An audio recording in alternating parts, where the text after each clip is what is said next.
The room fell strangely quiet the moment the host announced our names. I looked across the elegant ballroom in Charleston, South Carolina, and saw dozens of curious faces staring at me with the same expression. Some smiled awkwardly, others whispered behind raised glasses. The organizers had just paired a 32-year-old man with a graceful woman nearly 3 decades older, and everyone seemed convinced they already knew how the evening would end. They expected embarrassment. They expected an excuse. They expected me to politely walk away. What they never expected was that I would pull out the chair beside me, smile with complete sincerity, and treat her like the most important person in the room. Before we continue, if you believe kindness, hope, forgiveness, compassion, and second chances still matter in this world, please take a moment to like this video, share it with someone you care about, leave a comment, and subscribe to the channel. Every act of encouragement helps stories like this reach people who may need them today. My name is Joshua,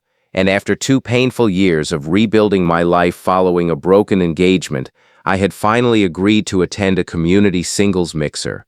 My younger sister, Rachel, insisted I stop hiding behind work and give people another chance. I wasn't searching for perfection anymore. I simply wanted to meet genuine people. The event was held in a beautiful historic hotel filled with soft music, warm lights, and hopeful conversations. Every participant wore a number, and every few minutes the organizers randomly paired strangers for short conversations.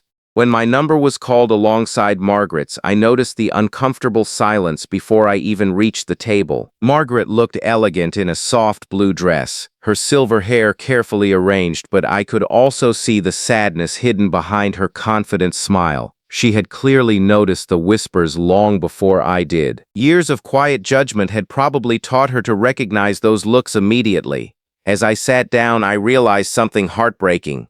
She wasn't nervous about meeting someone new. She was preparing herself to be rejected again. Instead of rushing through the conversation, I asked about her life. Slowly, the guarded expression on her face began to disappear. She spoke about growing up in Tennessee, becoming a music teacher, raising 2 sons after losing her husband, and spending decades helping children discover confidence through piano lessons. Her stories weren't filled with complaints. They were filled with gratitude, humor, and quiet resilience. While others around us watched with surprise, I found myself completely forgetting about the timer counting down our conversation. Margaret had lived through hardships that had shaped her into someone remarkably compassionate. Every challenge she described carried a lesson instead of bitterness. Listening to her felt less like small talk and more like reading chapters from a life well lived. Then she admitted something that stayed with me forever. Her daughter had encouraged her to attend the mixer, not because she expected romance, but because loneliness had quietly settled into her life after retirement. Most people looked past her before she even introduced herself. Some politely excused themselves within minutes. Others never hid their disappointment. I suddenly realized that everyone in that ballroom believed the event was about finding the perfect match. Margaret reminded me it was really about reminding people they still mattered. When the bell rang, signaling the next rotation, I remained seated. The organizers approached our table, assuming there had been a misunderstanding. I simply smiled and asked if I could stay a little longer because I hadn't finished hearing Margaret's story. Around us, conversations stopped once again, but this time the silence felt different. It wasn't filled with judgment. It was filled with curiosity. Over the next hour, other guests slowly joined our table. One person asked Margaret about teaching music. Another wanted to hear about her volunteer work. Soon she wasn't sitting alone anymore.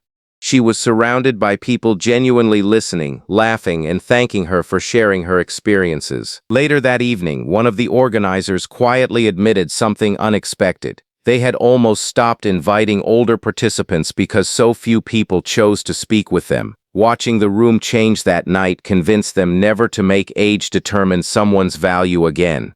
Driving home, I couldn't stop thinking about how easily we reduce people to appearances, numbers, or assumptions. I hadn't found a romantic relationship that evening, but I had found something much more important. I had rediscovered the kind of man I wanted to become. Over the following months, Margaret and I stayed friends. She introduced me to the community center where she volunteered teaching free piano classes to children and adults.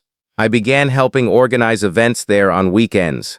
It was during one of those volunteer afternoons that I met Rebecca, a kind-hearted librarian who admired the way Margaret encouraged everyone she met. Our friendship slowly grew into something beautiful, built not on first impressions but on shared values. Margaret often laughed that she hadn't found the love everyone expected at the mixer, yet somehow she still managed to bring two lonely people together. If this story has touched your heart, I hope you'll support it by liking the video, sharing it with someone who believes people deserve to be seen beyond appearances, and subscribing for more uplifting stories filled with hope and compassion. Before this story ends, I'd love to hear from you. Please leave a comment telling us about someone whose kindness changed the way you see the world, because your story might encourage someone else who feels invisible today. Sometimes the greatest miracle isn't finding the person everyone expects you to choose. Sometimes it's choosing to see the person everyone else overlooked. In a world that often celebrates youth, beauty, and first impressions, compassion quietly reminds us that every soul carries a story worth hearing. And on that unforgettable evening in South Carolina, the woman everyone assumed would be rejected became the one who taught an entire room what genuine human connection really looks like.